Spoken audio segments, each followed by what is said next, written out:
नमस्कार, मी अजिंक्य भातंब्रेकर. तुम्ही पाहताय लोकशाही मराठी. महत्त्वाच्या बातम्यांचा आढावा घेण्याआधी टॉप हेडलाईन्स पाहूया.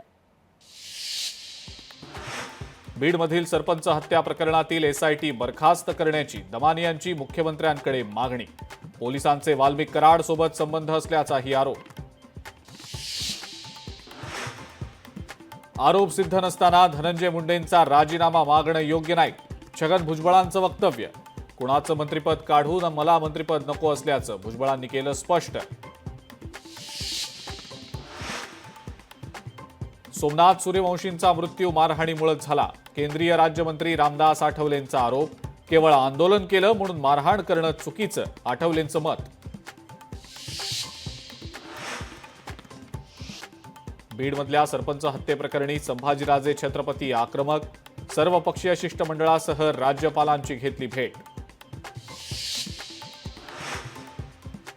2 कोटी रुपये खंडणीच्या गुन्ह्यातील वाल्मिक कराडसह 8 जणांवर मोक्का अंतर्गत कारवाई करण्याच्या सरकारकडून हालचाली सुरू.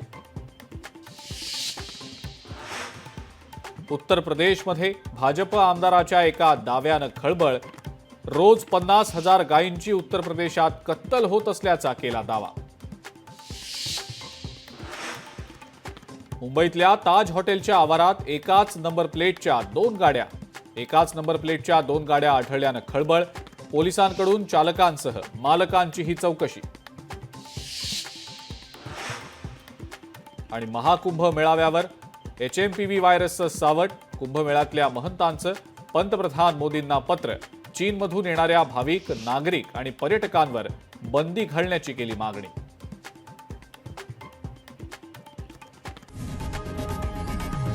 लोकशाही मराठी ऐका, पहा, जागरूक रहा.